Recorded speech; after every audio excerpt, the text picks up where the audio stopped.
के सामने एक दिवसीय धरना दिया। आपको बता दें कि इसके बारे में आपको बताएंगे, लेकिन सुदेश महतो के बारे में आपको बता रहे थे कि किस तरह से उनकी नज़र पश्चिम बंगाल के चुनाव पर है। विधानसभा चुनाव होने हैं, इसको लेकर बैठक आयोजित की गई जिसमें पार्टी ने कई फैसले लिए। क्या तैयारी की गई, इस पर बात की हमारे सहयोगी राकेश ने।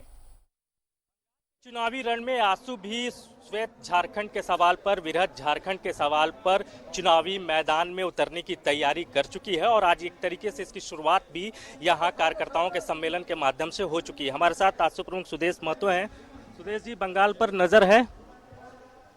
ये राढ़ बंगाल है।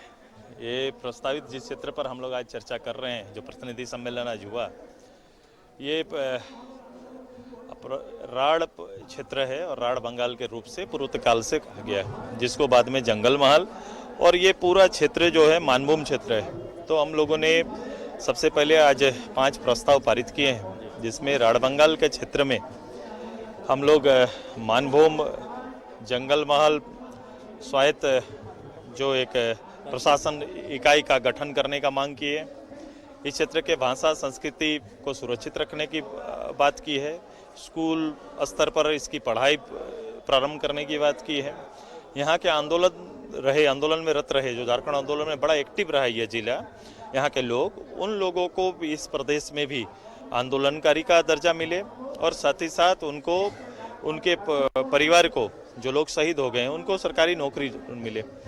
साथ ही साथ इस क्षेत्र में हम कई लंबे समय से संघर्षरत जो लोग समाज है, उनको भी एसटी की सूची में शामिल करने का भी प्रस्ताव हम लोगों ने लिया। पूजक समाज क्षेत्र है, पूरा क्षेत्र के लगभग 80% से ज़्यादा लोग प्रकृति पूजक समाज है। इस समाज के लोगों को अन्य जो धर्म के आधार पर भी इनको एक अपनी पहचान पूरे देश में स्थापित हो, बंगाल में भी हो, इसका पहल कर रहे हैं। यहाँ का जो सियासी मिजाज है उसमें आंसू अपने आप को कितना फिट मानता है? ये अभी जनस्वर को तेज करना है। सवाल ये है कि राजनीति में, मैंने कहा कि इतने समय से राजनीति यहाँ पर हुआ, वर्षों से राजनीति हुआ, कई वर्षों तक कांग्रेस, कई वर्षों तक एक आपका कम्युनिस्ट, फिर तृणमूल, फिर कोई और। यदि ये राजनीति से इस क्षेत्र को अवसर क्या मिला है? कभी कोई एक पॉलिटिकल चेहरा तैयार नहीं हुआ है। ये चारों जगह पर एक कोई भी मनोनीत राज्यसभा का कोई एक चेहरा तक नहीं बन पाया है। केवल सीट है, रिजर्व सीट है या जो जनरल सीट है, उस आधार पर लोग चुन के जाते हैं।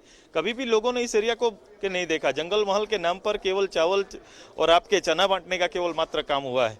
कभी भी इस क्षेत्र के जो सामाजिक रूप से, जो लोग संगठित रूप से जीने वाले समाज का शैक्षणिक, उनके आर्थिक अवस्था को कभी भी देखा नहीं गया है। दादा, आप झारखंड में बीजेपी के साथ हैं।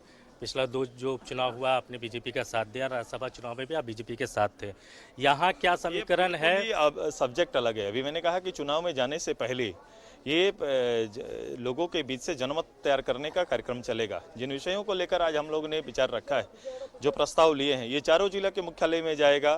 फिर 43 विधानसभा, जिस क्षेत्र को प्रस्तावित रूप में आज हम लोग ने जिसका मानचित्र जारी किया है, जो काउंसिल क्षेत्र को जो डिक्लेयर किया है, इस क्षेत्र में लोगों के जहन में जाएगा। उसके लिए क्रमबद्ध रूप से हम लोग अभी कार्यक्रम की घोषणा करेंगे और यहाँ कार्यक्रम चलेगा।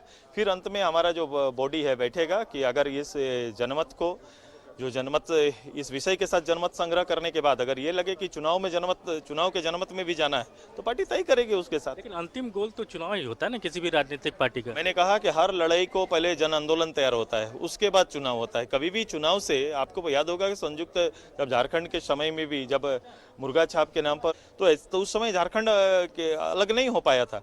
क्योंकि सब्जेक्ट कभी भी तैयार होता है, कभी भी बड़े लड़ाई लड़े गए पब्लिक के माध्यम से होते हैं। जब विचार लोगों के जहन में चला जाएगा तो वो स्वतः एक आंदोलन का स्वरूप ले लेगा। चलिए, तो फिलहाल कोशिश आंसू की है जनमत तैयार करने की, लोगों की भावना को जानने की, लोगों के बीच जाने की, और उनसे जो फीडबैक मिलेगा उसके बाद पार्टी यह निर्णय लेगी कि बंगाल में पार्टी कितनी सीटों पर चुनाव लड़ेगी। कैमरामैन अभय प्रसाद के साथ राकेश कुमार, न्यूज़ 11 बंगाल। कांग्रेस धुरवा प्रखंड की ओर से एचईसी के संत